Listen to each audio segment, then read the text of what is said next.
You're listening to the O&P Check-In, an SPS podcast. This podcast brings you the latest happenings in the O&P industry. We're unpacking trends and news from this tight-knit orthotics and prosthetics community. Thank you for joining us. My name is Jacki Green. I'm a marketing specialist at SPS. And I'm Brendan Erickson, regional sales manager here at SPS. Welcome back to our listeners. If you're new to the O&P Check-In, here is what you can expect. In each episode, we provide a quick SPS update and discuss hot topics in O&P with leading professionals in the industry. Before we get started, let's hear a word from our sponsor. Powerful OA correction in a brace that's lightweight, flexible, and easy to wear. The Uni-Reliever from Tuan USA is the universal OA bracing solution that's offering targeted relief and personalized fit with trusted Tuan hinge technology. Featuring correction targets and individualized force offloading, the cross-strap system with BOA dial technology makes it easy for patients to control their correction for greater pain relief. Visit spsco.com or talk to your SPS sales account manager to learn more. Brendan, what's going on over at SPS? Well, from April 1st through June 30th, you can purchase any two Willowwood liners and use the corresponding promo code to receive a discount off of some of their Meta Series feet. It's $50 off the Meta Core, $100 off the Meta Arc, or $200 off the Meta Shock or Meta Shock X. Wow, that's pretty exciting, Brendan. It is. You got to save some money out there in today's inflationary market. Yeah, you can learn more about this promotion by visiting our resource tab on the spsco.com webpage. Under promotion, you can find a flyer that has all of the information you need and all of the corresponding promo codes for you to put in. Yeah, and it's a little bit different, right? It has to be done online, and you actually have to add the code. And the codes are really easy. We'll even give them to you now. For the Meta Core, it's Core. For the Meta Arc, it's Arc. For the Shock, it's Shock. And for the Shock X, guess what? It's the Shock X. Yep. Doesn't get any easier than that. This is an online-only promotion, though. Again, you can check out our promotions page under the resource tab or follow the link in our show notes. Okay, we are so excited to talk with today's guest, Eastern Michigan graduate student and recipient of the 2021 SPS O&P Master's Scholarship. It's Sophia Mancini, and she's here to catch up with us and talk about her recent capstone project. Welcome, Sophia. Yeah, thanks, Brendan. Thanks for having me. It's great to be here and talking with the SPS crew again. It's been a few years. Well, congrats. It's a unique situation and pretty awesome. So fill us in on what's happening now in your life. And you got graduation coming around the corner, and I'm sure you and your family are really excited about that and proud of it. So what's up? What's going on with you? Yeah, so I'm here at Eastern Michigan still, Ypsilanti, Michigan. We're just finishing up. And it's funny because I was home this past weekend and everyone was like, "Oh, you're almost done. Are you so excited? You're like home stretch." And I'm like, "Yeah, it's great, but you don't understand everything that has to happen between like now and graduation to finish this." So we graduate at the end of the month, the last weekend of April. So we have, I guess, the rest of this week, next week of class left. Probably only a few days by the time this gets out. So say a prayer for me if you're listening. Because our last week we do comprehensive program exams. So we have 3 straight days of testing over everything that we've learned the last, year and a half in school, 2 years. And so right now, yes, I'm excited for graduation, but we are all kind of just head in the books right now. No senioritis, I take it. Yeah. No time for that. We don't have time for that. Well, thank you for taking time with us today. I mean, you should be studying, and I hope it's not a detriment to you. I do like one study distraction a day. So like this is good for me. Definitely. But so following graduation, I have about a month off. So me time before residency starts. And then I start the beginning of June. I am going to Yankee Bionics in Akron, Ohio, which is near Youngstown, where I'm from. So that was really important to me. I wanted to be back in that area, and I'm going to start my prosthetics residency there. and I'm so looking forward to it. I shadowed with them during our clinical rotations in the summer, and I just had a really great experience, and I'm really excited to get back there. So. For everyone who hasn't had a chance to meet you yet, can you give us a little bit more of your background and like what attracted you to the O&P field? So I went to undergrad at Youngstown State University, so our hometown school, and I went for exercise science, pre-physical therapy, which I think was inspired by the two knee surgeries that I had playing soccer in high school. So I think I went through PT. I wanted to get involved with that. I really like sports still.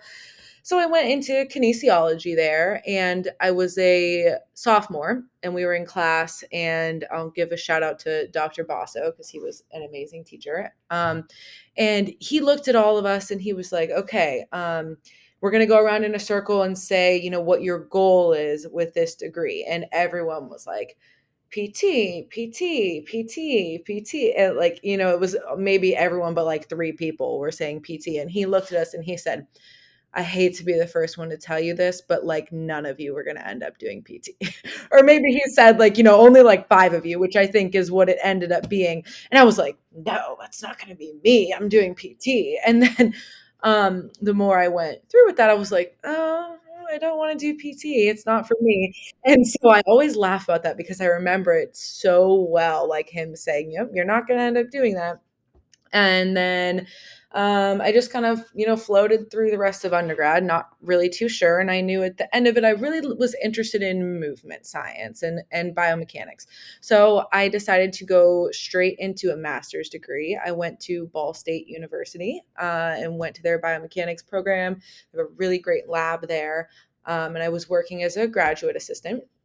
So I did that for 2 years. And in the beginning, I kind of thought that I would maybe keep going and get a PhD because I really thought I wanted to teach.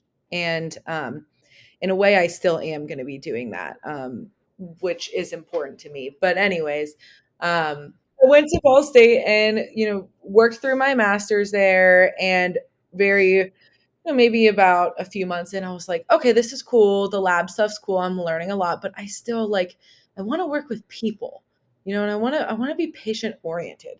So I, no lie, went on my computer and Googled, what can I do with a master's in biomechanics? And O&P came up, and I had never, I had heard of wearing foot orthotics, or probably seen amputees or people wearing AFOs or whatnot, but I never thought about it as a career. I never wondered where those things came from, and I was like, oh, let me look into this. So I found some places nearby, and I went and I shadowed at Prevail Prosthetics and Orthotics in Muncie, Indiana, with Chris Kale, who was, I walked into his office and he was like, okay, what's your goal here? What do you want to learn? And I was like, Chris, everything. I don't know what's going on. I said, I'm just here to see if I like this. And I was maybe there like a half hour or an hour before I was like, yeah, I need to look at schools. I need to figure out, where I'm going to go. I was like, I want to do this. This is 100% what I want to do. And so I finished up my master's degree at Ball State, already applied and into Eastern Michigan, and then I came straight here. You were recently at the Academy show out in Nashville, and you were able to share the results of your capstone project, which I'm going to read this just straight off. Tell me if I say it wrong. Perceived hazard exposure and accommodation while pregnant and not pregnant in O&P employees. All right. So what gravitated you toward this? Tell us a little bit about it. So I had research experience from Ball State. And like I said, I was working in a lab that was much more, biomechanically related, and then I got to EMU, and our first year, started working on our capstone ideas. And I thought, I should do something different. I don't want to do something that similar to what I've already done, expand my horizons in my resume. So I was thinking about just, O&P, something big that's happening in O&P is the shift from being a male-dominated field. So my cohort here is 17, and there's only 3 males in our cohort. So you see it even in the schools now. And I think being a female, that's something that I'm very excited about, going into this field. So I got to thinking about, the potential for more pregnancies in the workplace because we have more females entering the field. And I went to my advisor and our program coordinator, Rebecca Sprague, who's amazing. And she actually, when she came to Eastern, had that same idea, and it just wasn't research that she had gotten off the ground yet. And so we were both really, really excited. And I actually, one of my classmates, Emily Sampson, we kind of did a co-project where this was my part and her part was, I'll talk a little bit more about it later, but she did more of the research on the hazards that we're exposed to and what exactly those hazards are. And mine was more like relating it to the workplace and accommodations and things like that. So we had a really good group working on this project, and we were all very passionate and still are very passionate about it. I mean, we're hoping to take it further. We're hoping to go to AOPA this year in Indianapolis and talk about it more there. But that was kind of the birth of this, no pun intended, project. So we presented in Nashville, and then we got back here and we did our final capstone presentations for our program. And so that's kind of wrapped up for now, and then we'll get back into it pretty soon. But it was a fantastic project to work on. And, I'm really grateful that, because I did a survey, and I got a lot of, responses. It was really well received by the female O&P community of clinicians and technicians. So it was just all around just a great experience. So what did you actually end up discovering in your analysis? What did you kind of find? So the things that we were testing, I sent out a survey, and the main things I was looking at were perceived hazard exposure to, it was 9 hazards, which were derived from Emily's research. Okay, what are our main hazards? And so perceived exposure while you were pregnant and while you were not pregnant. Did your exposure change while you were working, pregnant and not pregnant? I asked about awareness of your legal rights, which is interesting because we're kind of in a shift right now. There's a new bill that was signed to law that's coming out in June that kind of shifts those rights, which I'll talk about. And let's see, what was the other one? Oh, pregnancy accommodations. Have you requested accommodations from your employer? Were those accommodations granted? Why did you maybe not request accommodations from your employer? So kind of a lot of different things that we talked about or we asked about, but some of the more interesting results. So the legal rights that I originally asked about was the Pregnancy Discrimination Act, which is paired with the Americans with Disabilities Act, and it is regulated by the Equal Employment Opportunity Commission, and those were the laws. So the Pregnancy Discrimination Act prohibits sex discrimination on the basis of pregnancy. And the ADA talks about it prohibits discrimination against an applicant or employee based on a disability, and that includes disabilities related to pregnancy. So what's changing is, those laws are from 1978 and 1990, and the country is going to be operating under the Pregnant Workers Fairness Act. It was passed in December of 2022. It goes into effect June 27th, 2023. And what that says is that employers must accommodate pregnant workers on the basis of their pregnancy.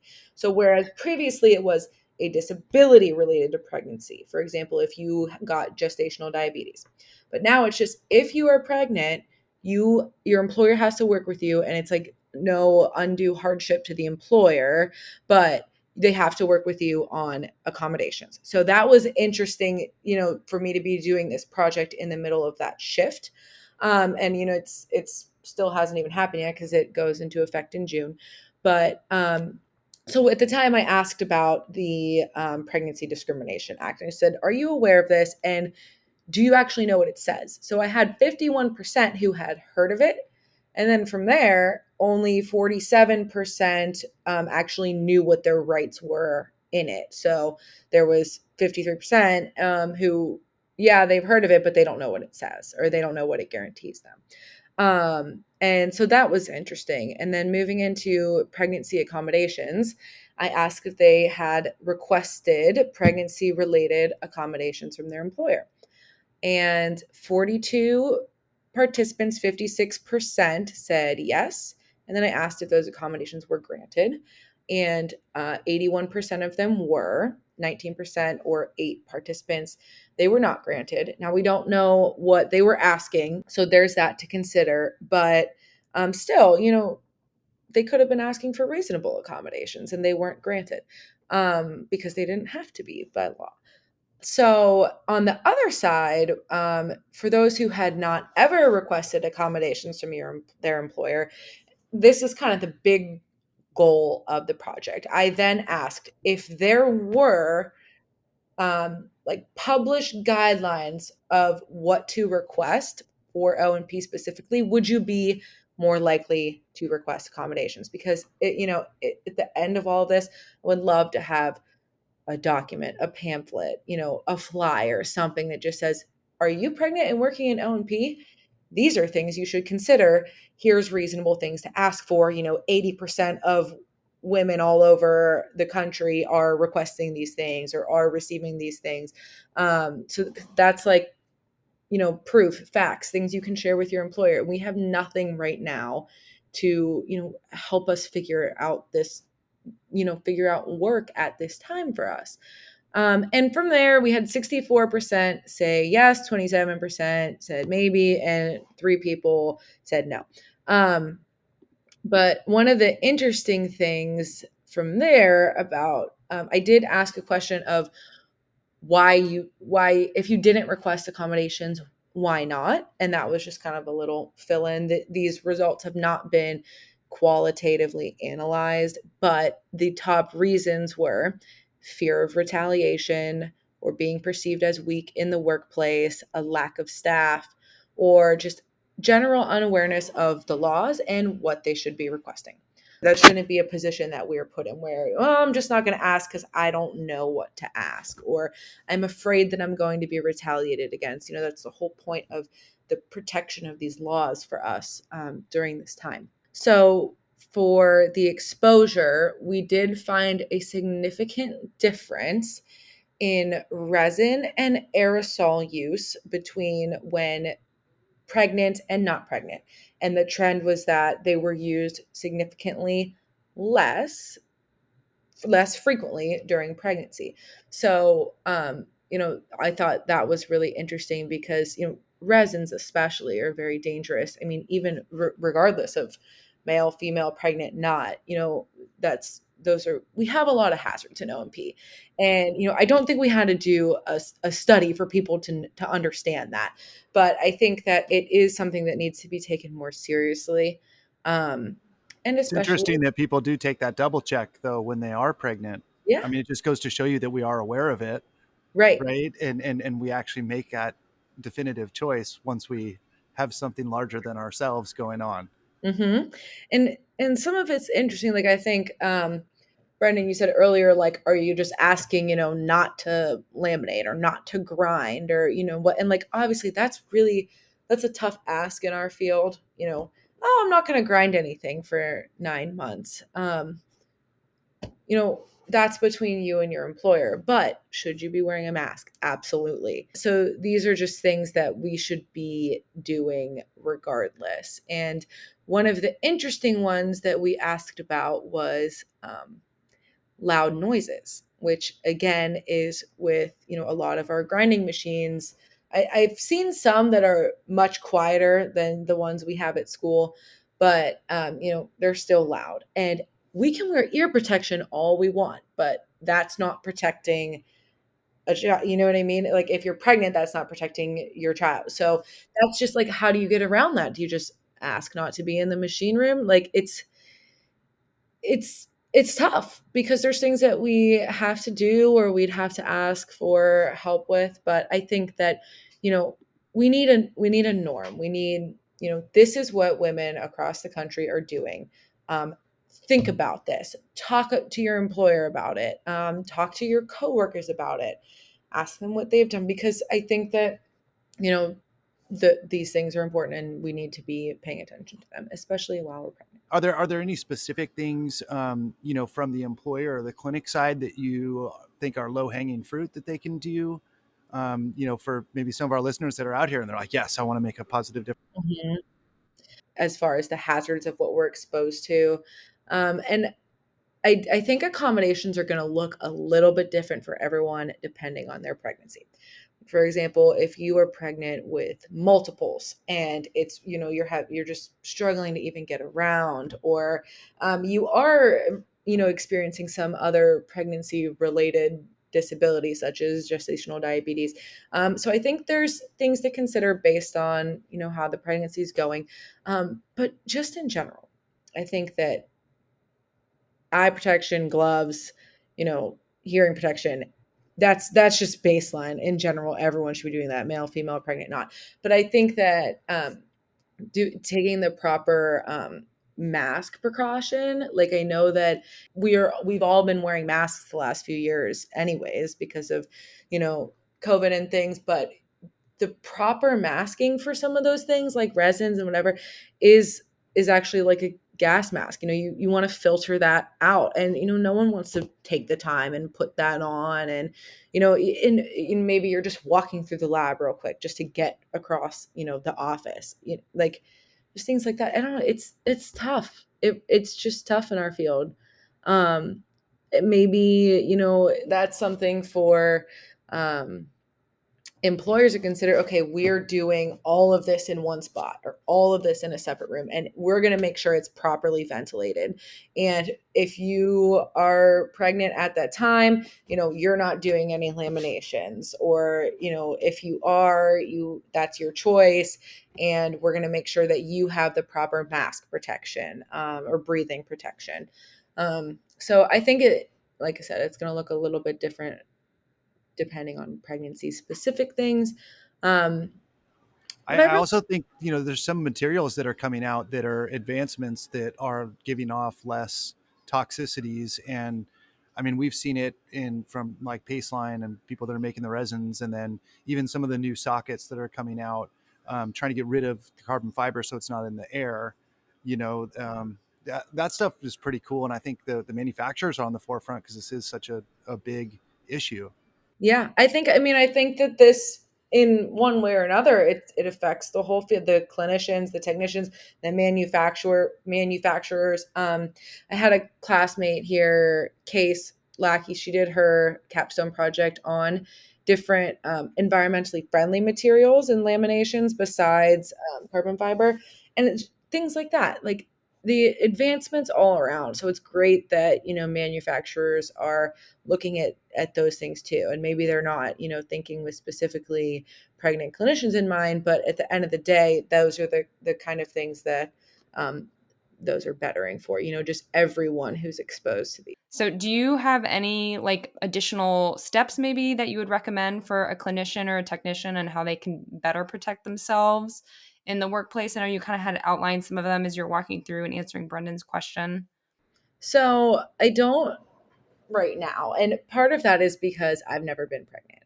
And I've also I haven't been in the field yet. I'm just in school. But working with my capstone advisor, Becca, was really great. She had 3 kids while she was still working in the field.